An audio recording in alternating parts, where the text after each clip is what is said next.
Después de ver tu trabajo, se me ocurre esto que dice todo el mundo, que sobran imágenes, que flotamos en imágenes. Y da la impresión de que las imágenes que tú haces es porque faltan algunas imágenes. ¿Crees que nos faltan imágenes? Alors, je ne sais pas s'il manque ou s'il ne manque pas d'images, mais c'est vrai que en tout cas, quand j'ai commencé la photographie, c'était sous la forme d'un journal, c'est-à-dire photographier des personnes qui étaient autour de moi. Et il s'est avéré que c'était souvent une population, un groupe d'êtres qui étaient assez peu représentés, en tout cas dans la photographie contemporaine, de l'intérieur, d'une façon, on va dire, positive, c'est-à-dire pas d'un documentaire, pas d'une manière discriminante d'une manière ou d'une autre. En l'occurrence, je parle de personnes je parle vraiment des photographies que je fais, c'est pas l'ensemble de mon travail, mais il y a beaucoup de portraits de personnes transgenres et c'est une population de personnes qui n'ont pas vraiment intégré l'histoire de la représentation contemporaine, ni dans la peinture, ni dans la photographie, un petit peu dans le cinéma, mais en tout cas pour lesquels j'estimais effectivement qu'il y avait un manque de représentation. Mais ce manque-là n'a pas été pour moi une motivation. C'est-à-dire que je m'en suis aperçue, mais ce n'est pas la raison pour laquelle j'ai fait des images, parce que cette raison était beaucoup plus de l'ordre de l'urgence et d'un besoin de produire des images d'une manière générale. Por ejemplo, parte de tu trabajo se desarrolla en la esfera de la publicidad. ¿Qué diferencias hay entre tu trabajo en el campo artístico y tu trabajo publicitario? J'ai pas de travail publicitaire, moi. No, j'ai pas fait de pub. Sí, es que es una estética publicitaria la que usas. Espera, bueno, si me dices que no, pero entendía que hay en tu página web una parte de trabajos comisionados para revistas de moda.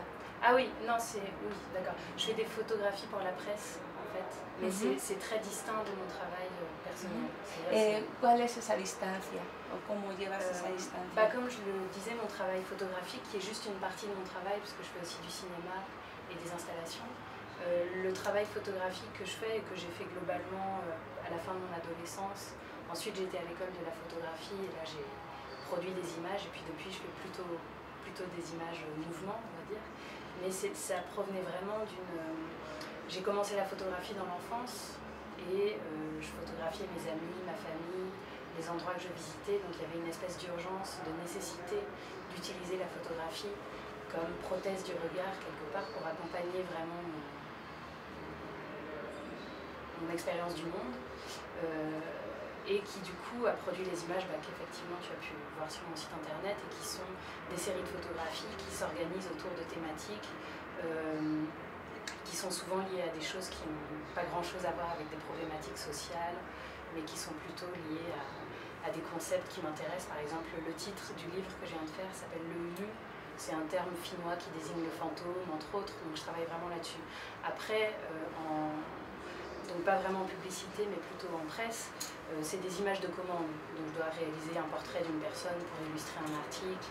J'ai pas une réflexion très appuyée là-dessus, parce que le travail que je fais en commande, je rencontre quelqu'un 5 minutes, je fais un portrait, j'envoie le portrait à la presse, mais il n'y a pas toute la dimension biographique et conceptuelle qu'il y a dans mon travail photographique.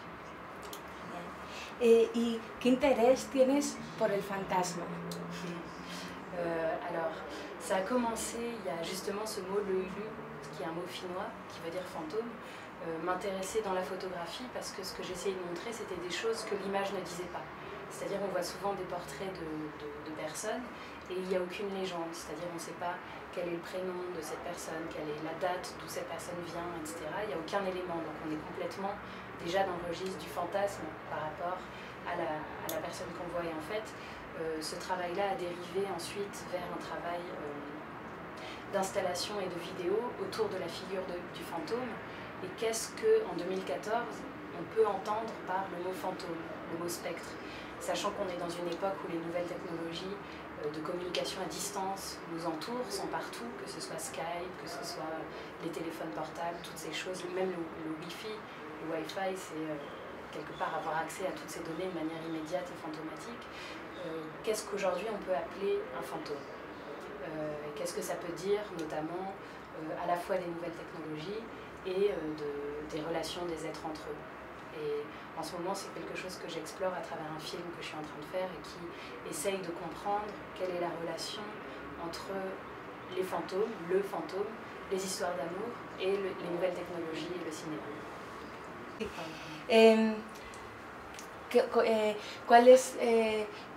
Hay una idea de misterio, evidentemente, en esta propia entrevista, con la cuestión de no querer ser representada por nosotras.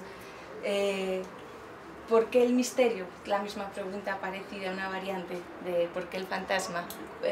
¿Qué ves tú en el misterio? ¿Por qué generar ese misterio?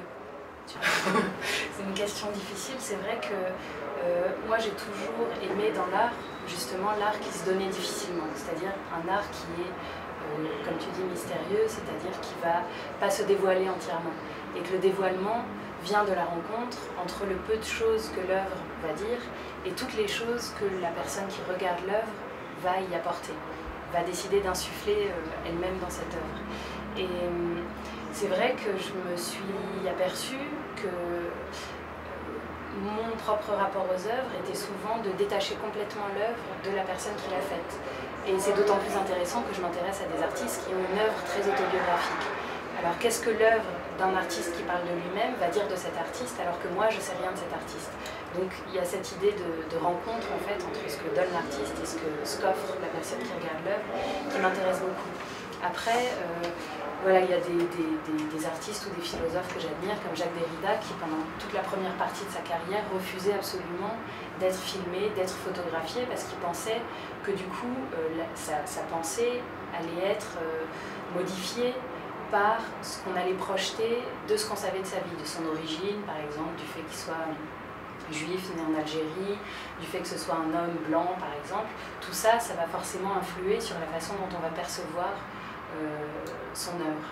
Ensuite, il a changé d'avis finalement, ce qui je pense est peut-être une bonne chose. Mais voilà, c'est vrai que moi, sachant que j'apparais aussi dans mon travail, dans le film que je fais, je vais apparaître en tant que personnage, mais être seulement une voix. Je suis souvent sur mes photographies, mais d'une manière où on me reconnaît assez difficilement. Et voilà, autant que possible, sachant aussi que j'ai plusieurs activités, par exemple là, c'est une conférence sur le doctorat.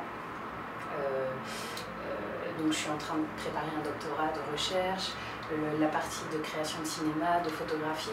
En France, c'est vrai qu'on aime bien que les choses soient très distinctes les unes des autres et on aime bien qu'une personne soit associée à une seule activité et pas comme ça se disperser dans tous les sens. Donc c'est vrai qu'en n'apparaissant pas, et j'utilise aussi beaucoup de pseudonymes dans mon travail, c'est-à-dire que beaucoup de travaux que je fais utilisent d'autres noms que celui avec lequel on s'est rencontrés aujourd'hui. Voilà, tout ça, ça fait partie pas forcément de l'envie d'entretenir un mystère, mais plutôt de l'envie de laisser les œuvres et laisser le travail parler à ma place. Comment ça? De la fiction et des personnages dans ton travail? Dont je parlais du film, par exemple? Oui, par exemple. Ou de la réalité, la fiction? D'accord.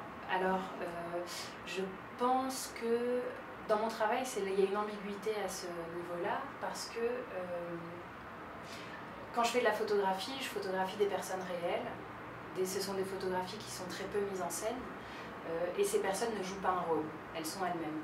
En même temps, j'indique pas leur nom, je ne présente pas le travail comme un travail documentaire, et c'est la même chose dans les vidéos que je fais. Souvent, je demande à des personnes de jouer leur propre rôle, d'être là sur place en tant qu'elles-mêmes, mais sans que leur individualité soit mise en avant. Donc voilà, je ne sais pas si c'est une ambiguïté qui m'intéresse, mais que je ne sais pas si je peux développer plus que ça. Ça a aussi quelque chose à voir avec le fantôme, bien sûr. C'est-à-dire, imaginons qu'on ait chaque personne qui ait une essence et tout le reste, son nom, son âge, son genre, sa nationalité, sont des contingences qui viennent se placer sur cet être, mais qu'on n'est pas obligé de connaître, qu'on n'est pas obligé de mettre en avant. Et c'est ça aussi le fantôme.